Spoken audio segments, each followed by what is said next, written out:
Elon Musk confirms what we've already known, that the old Twitter was censoring Americans. And during a very important time, of course, the election 2020, people were having conversations about American policy. And the people in control of the Twitter platform said one side was illegitimate. And Elon says that it was 10 times the suppression of Republicans than it was on the left. He was on with Rogan. And this is confirmed not only by Elon, who happened to buy Twitter and rename it X, but also by other congresspeople and the Twitter files. And so we'll hear from Ron Johnson that asked Director Wray from the FBI about this specifically. How can you be censoring people who are challenging the Biden administration? And we've also got another clip from Rand Paul, who is also grilling Homeland Security about this. Are you still suppressing American speech? Are you still interfacing with the social media companies like the YouTubes, like Facebooks, like Instagrams to try to suppress speech in those arenas now that they don't have control of the X platform? So this is what Elon was saying with Joe Rogan. They're dressed up. It's for Halloween. And he says this is a very significant issue. Here is what Elon said. What was that like? Because that, to me, that was the most bizarre, was the Twitter files. When you let Schellenberger and Matt Taibbi and all those guys, and the response where Matt Taibbi gets audited. I mean, which is just wild. I mean, it's just so blatant and so in your face. Yeah, it's weird. No,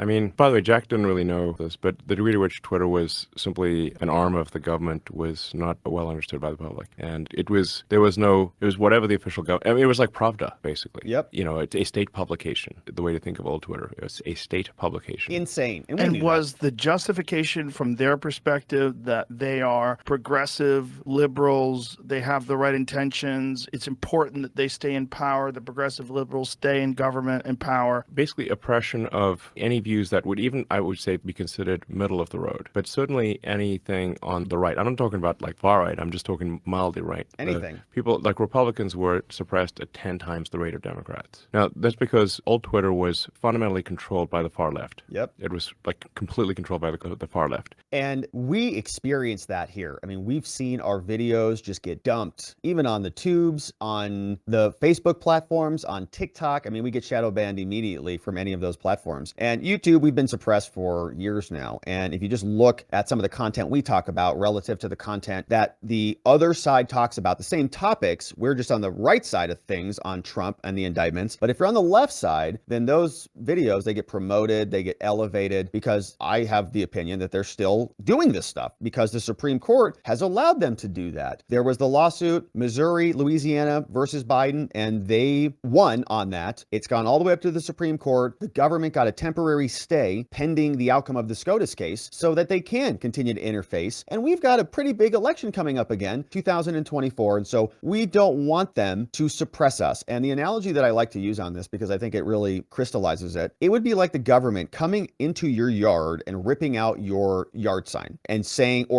that at a dinner table between your friends, you can't talk about those things because they are protecting you from disinformation and misinformation at 10 times the rate. Now, if they could do that, not digitally, if they could do that in the real world and take all your yard signs and limit your speech, they would win every single election. If they could stop you from organizing lest you be prosecuted for being a militia group or whatever. It is these little maneuvers around the margins that then turn into not the margins, turn into major implications on our free speech. And Elon says it's happening 10x on one side. And that was at Twitter. So now that's not happening at X, but I would imagine it's happening on all of the other platforms that haven't been purchased by a billionaire. So we had officials from our government brought into Congress to answer questions about some of this stuff. Senator Ron Johnson was grilling Christopher Wray, the FBI director, about this. He says, look, there's evidence mounting that the FBI implemented a scheme to label any derogatory information on the Bidens as foreign disinformation. If it's bad against your guy, it's just foreign disinformation. Just like Hillary said, it's Russian. It's Russia, Russia, Russia. Joe Biden did the same thing. And so Director Wray, he says, has an obligation to be transparent. We're not going to expect that he will, but this is what the exchange sounded like. I'm assuming you've seen and read the letter that Senator Grassley wrote to you and Attorney General Garland on October 24th. No, he wiped his butt with it. I'm generally aware of it. Oh, you ought to read it. Let me read some segments to you. The FBI maintained over 40 confidential human sources that provided criminal information related to Joe Biden, James Biden, and Hunter Biden. An essential question that must be answered in this: did the FBI investigate the information or shut it down? Certainly there's a host Didn't even read it. of reasons to conclude that they attempted to shut it down. It goes on. It has been alleged that the basis for shutting down the investigative activity, shutting it down, was an August 2020 assessment created by FBI Supervisory Intelligence Analyst Brian Auten. That assessment was used by FBI headquarters team to improperly discredit negative Hunter Biden information as disinformation and caused investigative activity to cease. It goes on.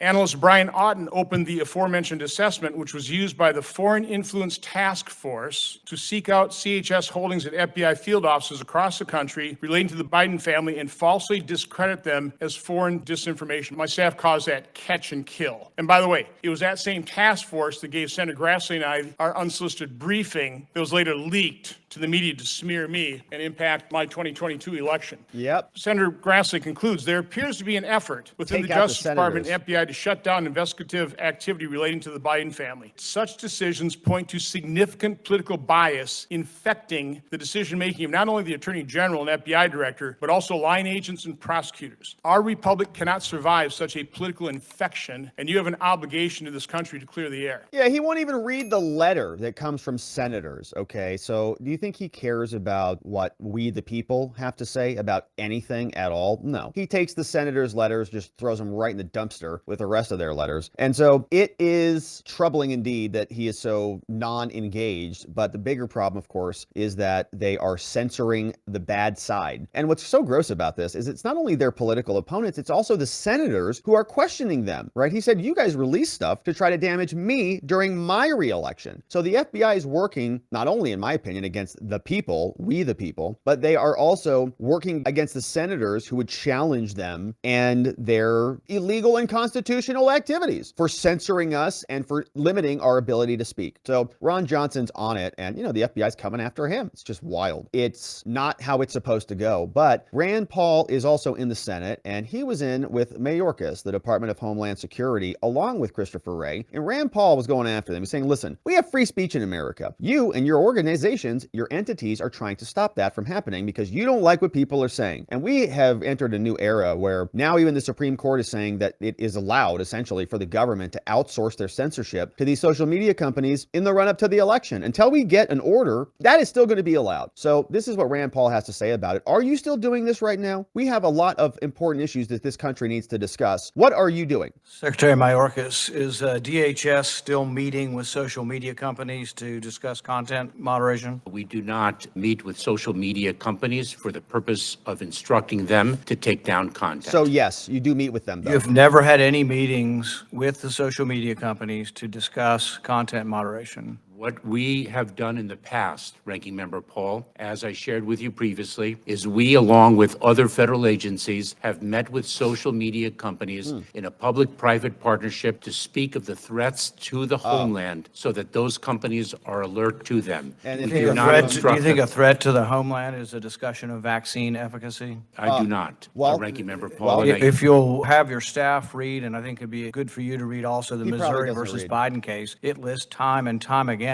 discussion of constitutionally protected speech that has nothing to do with national security. So when you say you didn't meet to do with that, yes, you were meeting, you just disagree with the characterization of it. Yep. Were you meeting with social media companies to discuss content moderation? And your answer to that is no?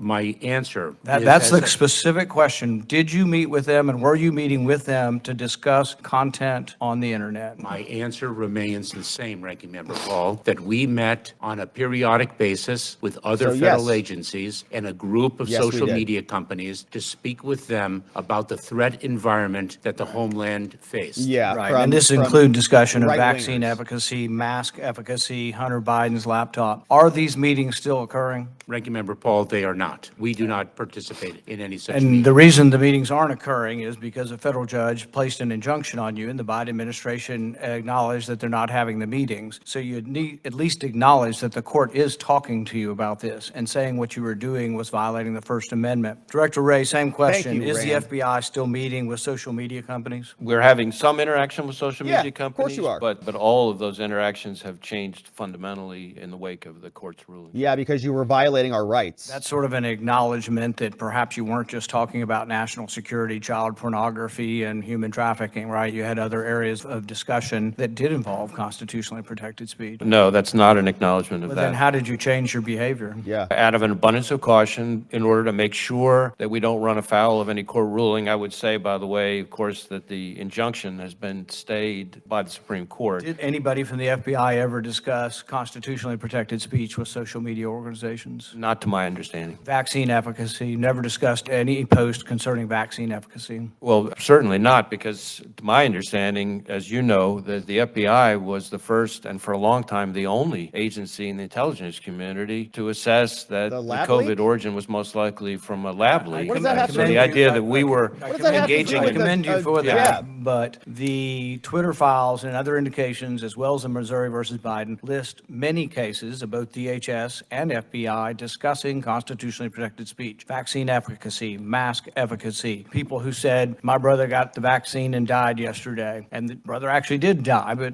proof of cause and effect is one thing, but taking down posts like that was part of the discussion in these meetings. Not by the FBI. We would not have been engaging with social media companies about vaccine efficacy, to my knowledge, certainly. All right, so good clip over there. And that is Rand Paul going after them, forcing them to admit that they changed their policies because they were censoring Republicans. They were doing it openly. They did it, I think, to secure victory, to stop Trump and to create a force field around their candidate, Joe Biden. Any criticism of Joe came in and they just dismissed it. Russian disinformation, right-wing misinformation, the list goes on and on. So thankfully, the situation now is a little bit different. Elon has purchased Twitter, now called X, and now we have that infrastructure. We've got Rumble, we've got Locals, we've got a lot of other entities building parallel systems that I think are hopefully going to help fortify our end on this next go through. But we know that they're not done with this. They're still interfacing at different levels with different social media companies because they're cheaters and they like to bully their social media companies into doing the bidding of the government, outsource the censorship to the private third-party companies because the government can't do it. And when they got a backhand from the judge in the Missouri case, they changed their behavior a bit because they knew what they were doing was unconstitutional. But they're going to try to finagle it again. In fact, they're cheating right now, trying to keep Trump off the ballots. They're going after senators who even question them. And Christopher Wray doesn't even read a letter from Grassley, one of the nicest guys in the Senate. So these are the people in charge, the people who supposedly are working for us, trying to protect us. Of course, we'll continue to cover it, my friends, and the election season will get spicy. We'll be here. Hopefully you join us. Thank you for subscribing, and we'll look forward to seeing you on the next one.